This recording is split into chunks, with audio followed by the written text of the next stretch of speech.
So the devs for Marvel's Avengers wanted to bless us even more this week. The immediate next day after they already gave the development update for February for the weekly blog for this week, they have even more development updates with more specific stuff, and there's a lot of good stuff in here, so I'm going to read and just go over and give my thoughts as we go. So if you enjoyed this video today, feel free to like and subscribe for future Marvel content. So development updates. Designers Alex Kende and Brian Wagner, sorry, I've never seen that last name or heard that last name pronounced, are here with improvements to the Discordant Sound Raid, OLT, and Villain Sectors coming in the next major update, patch 2.3. So checkpoint rewards for the Discordant Sound Raid. This is one of the most important things in here. We have changed the setup of rewards to drop from major encounters in the raid rather than all at the end. There are now 4 instances in the raid that will award gear.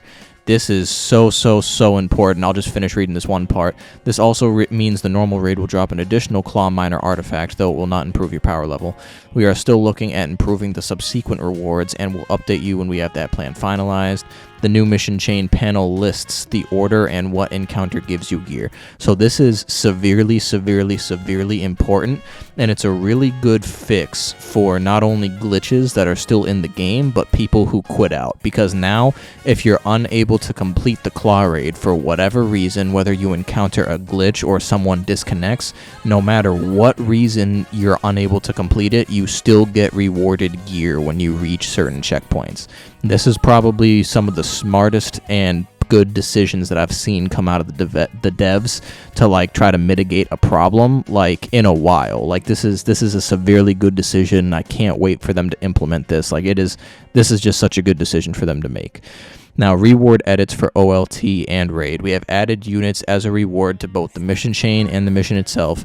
This means you will earn 1,000 units when you complete it for the first time per week, and 500 units for each subsequent mission completion. In my personal opinion, I think it probably should be a little bit more, but this is still a really good addition to get the unit farm going besides just farming vaults and stuff for units. So 1,000 units on the first weekly completion, and then 500 units after that. I think that's still a very good thing for them to add in general. Now, Vault and Villain Sector rewards. The rewards for these missions have undergone an overhaul. Vaults no longer need coordinates and can be picked up from the Shield Faction Mission Giver. One weekly Elite Vault and Villain Sector will also be a part of the weekly updates. The missions will always stay on the war table, and their rewards now have a chance to drop the exotic variants of their sets. Completing the daily and weekly mission chains gives a higher chance at the exotic. The weekly mission chains, the weekly elite mission chains will also reward 2 pieces of gear. One will either be melee or ranged, and the other would be either defense or heroic. The gear set that is awarded from villain sectors has also changed, but we will have more on that later. Stay tuned. So this is also really important. It's not as important to someone like me who already has their power level up and a lot of their builds set in stone, but it's still really important. It still could be important for me, but it's also important for people who are up and coming too. For vaults and villain sectors, now having a chance to get an exotic, I mean, this is what people have been asking for this whole time, with more different ways to try to get an exotic. And the fact that they're doing this with vaults and villain sectors, this is a humongous good change. So I'm also very curious on what they mean by the gear set that's awarded from villain sectors has also changed. So that makes me believe that this might be an entirely new type of set. So we might be seeing new perks come with the villain sector exotics. So this is going to be really cool to see as well.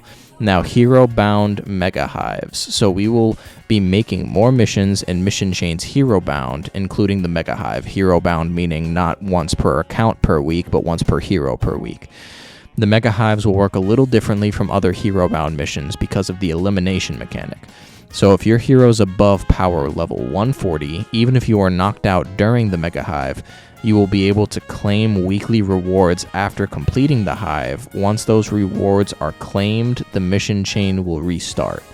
The first weekly completion per hero will grant rewards.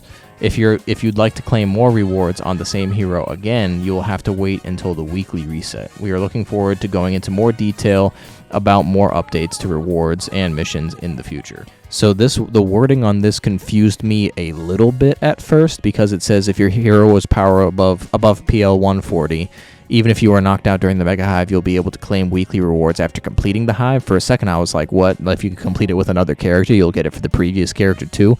No, it's basically saying if you get knocked out with, like, Black Widow in the beginning, when you complete a full rotation of the Mega Hive with the other character, Black Widow's mission chain will immediately reset for you to go back into the Mega Hive and try again. That's definitely what that means. But overall, all of these changes are extremely good.